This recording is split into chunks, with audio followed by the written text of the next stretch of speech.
Welcome to care for studies. तो आज हम क्लास 6 का चैप्टर नंबर 2 पढ़ने वाले हैं, जिसका नाम है होल नंबर्स। तो हम प्रॉपर्टीज ऑफ होल नंबर्स पढ़ रहे थे, जिसमें हमने स्टार्टिंग की जो दो प्रॉपर्टीज हैं, क्लोजर प्रॉपर्टी और कम्यूटेटिव प्रॉपर्टी, ये ऑलरेडी डिस्कस कर ली है। आज की क्लास में हम पढ़ेंगे कि एसोसिएटिव प्रॉपर्टी क्या होती है। तो अब पढ़ते हैं एसोसिएटिव प्रॉपर्टी। तो स्टार्ट करते हैं हम एडिशन के साथ। तो एडिशन की अगर हमें एसोसिएटिव प्रॉपर्टी समझनी है तो नंबर लाइन सबसे अच्छा एग्जाम्पल है। नंबर लाइन से हम सबसे अच्छे तरह से समझ सकते हैं। तो मैं भी नंबर लाइन से ही आपको बताती हूँ। अब मान लीजिए मेरे पास 3 नंबर हैं, 2, 3 और 4, और मुझे 2 + 3 + 4 करना है। क्या कर सकती हूँ मैं? सबसे पहले एक ऑप्शन है कि मैं पहले 2 और 3 को ऐड करूँ। तो अगर मैं 2 और 3 को ऐड करूँगी तो 2 पर जाके 3 स्टेप्स आगे बढ़ गई। मैं कहाँ पहुँची? मैं 5 पर पहुँच गई। अब क्या करूँगी? अब इसमें मैं 4 ऐड कर दूँगी। कहाँ पहुँच जाऊँगी मैं? फाइनल आंसर मेरे पास आ जाएगा 9। तो 2 और 3 को पहले ऐड करके आया 5, उसमें 4 ऐड करके आ गया 9। अब इसी को अगर मैं 3 और 4 पहले ऐड करूँ, मैं एक और नंबर लाइन ले लेती हूँ।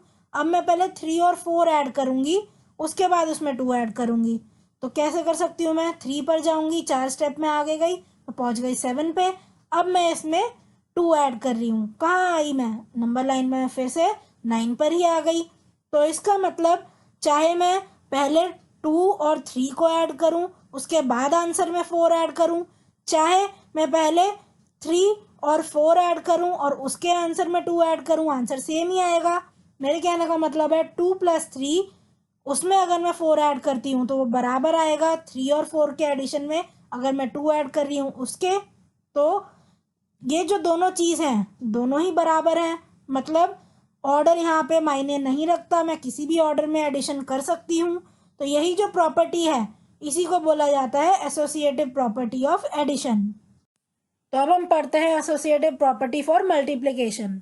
तो इसे भी हम एक एग्जाम्पल से समझते हैं। मान लीजिए मेरे पास 4 बॉक्स हैं और उसके अंदर कुछ डॉट्स हैं, और मुझे गिनना है कि टोटल ये कितनी नंबर ऑफ डॉट्स हैं। क्या करूँगी मैं? पहले तो मैं पहले पहला बॉक्स लूँगी। पहले बॉक्स में जो पहली रो है, जो स्टार्टिंग की रो है, कितने डॉट्स हैं उसमें? 2 डॉट्स हैं। और कितनी ऐसी रोज हैं? ऐसी 3 रोज हैं। तो पहले बॉक्स की अगर मैं बात करूं, टोटल कितने डॉट्स हो गए इसमें? तो टोटल इसमें 2 × 3 = 6, तो 6 डॉट्स हैं यहाँ पर। अब ऐसे हमारे पास 4 बॉक्सेस हैं, तो 4 बॉक्सेस में टोटल कितनी हो जाएंगी डॉट्स? तो एक बॉक्स में अगर 6 डॉट्स हैं तो 4 में कितनी होंगी? 6 × 4, तो टोटल 24 डॉट्स हो गई। अब यही मैं किसी और तरह से करती हूँ। मान लीजिए मेरे पास 2 बॉक्स हैं। अब एक बॉक्स में पहली रो की अगर मैं बात करूं तो यहाँ 3 डॉट्स हैं, और कितनी रो है यहाँ? यहाँ पे 4 रो है। तो कितनी डॉट्स हो गई यहाँ? यहाँ हो गई 3 × 4, मतलब 12 डॉट्स हो गई। और क्योंकि यहाँ 2 बॉक्सेस हैं तो 12 × 2 करेंगे, जो कि है 24, तो 24 यहाँ पे टोटल नंबर ऑफ डॉट्स हो गई।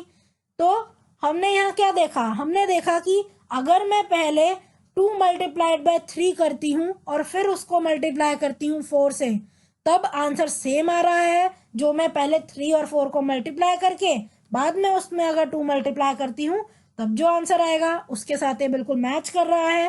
तो मल्टीप्लिकेशन में भी चाहे आप स्टार्टिंग के 2 पहले मल्टीप्लाई करो नंबर्स और उसके बाद उसमें एक तीसरा नंबर मल्टीप्लाई करो, या फिर एंड के 2 नंबर मल्टीप्लाई करके पहला वाला नंबर उससे मल्टीप्लाई करो, मतलब किसी भी ऑर्डर में आप अगर मल्टीप्लिकेशन करोगे तो आंसर सेम ही आ रहा है। ठीक है, तो यही जो प्रॉपर्टी है यही है एसोसिएटिव प्रॉपर्टी ऑफ मल्टीप्लिकेशन। तो आप किसी भी ऑर्डर में, मतलब आप स्टार्टिंग के 2 पहले मल्टीप्लाई करके फिर तीसरा उसमें मल्टीप्लाई कर सकते हो, या फिर आप लास्ट के 2 मल्टीप्लाई करके स्टार्टिंग का जो नंबर है फिर उससे मल्टीप्लाई कर दो, तो आंसर दोनों ही केस में बिल्कुल सेम आएगा। अब what can you say about division? Is division associative for whole numbers? तो एडिशन और मल्टीप्लिकेशन तो हमने देखा कि उसमें एसोसिएटिव प्रॉपर्टी लग जाती है। क्या डिवीजन में भी हम यही कह सकते हैं? आइए देखते हैं। No, division is not associative for whole numbers. Division whole number के लिए एसोसिएटिव नहीं होता। एग्जाम्पल से पढ़ते हैं। 8 डिवाइडेड बाय 4 डिवाइडेड बाय 2, ये अगर हमें करना है तो अगर मैंने पहले 2 डिजिट्स पहले डिवीजन परफॉर्म करा है, अगर इन पे मान लीजिए 8 डिवाइडेड बाय 4 मैंने पहले कर लिया, क्या आंसर आएगा 2। अब जो आंसर आया उसे मैंने फिर से 2 से डिवाइड कर दिया, लास्ट नंबर से डिवाइड कर दिया, आंसर क्या आ रहा है, आंसर आ रहा है 1। अब यहीं अगर मैं कुछ चेंज करूं और पहले मैं 4 और 2 को डिवाइड कर दूं, अब तब क्या होगा, तो 4 डिवाइडेड बाय 2 क्या आ रहा है, आंसर आ रहा है 2। अब 8 को अगर मैं इस आंसर से डिवाइड कर दूंगी, क्या आंसर आ रहा है, आंसर आ रहा है 4। तो सीक्वेंस चेंज करने से डिवीजन की आंसर यहाँ चेंज हो गया, इसीलिए division is not associative for whole number. दोनों ही केस में आंसर अलग अलग आ रहे हैं। मतलब 8 डिवाइडेड बाय 4 डिवाइडेड बाय 2 पहली तरह से किया तो वो बराबर नहीं है 8 डिवाइडेड बाय 4 डिवाइडेड बाय 2, मतलब अगर मैंने 4 और 2 को पहले डिवाइड किया तो वो आंसर पहले वाले आंसर से मैच नहीं करेगा, इसीलिए डिवीजन एसोसिएटिव नहीं होता। So thank you for watching. आज की क्लास के लिए बस इतना ही।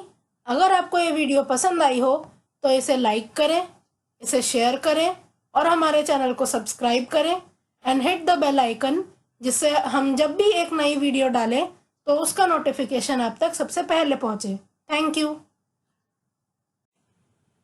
आप अपने डाउट्स, सजेशंस और आपको जिस भी टॉपिक पर वीडियो चाहिए हमें कमेंट करके बताएं।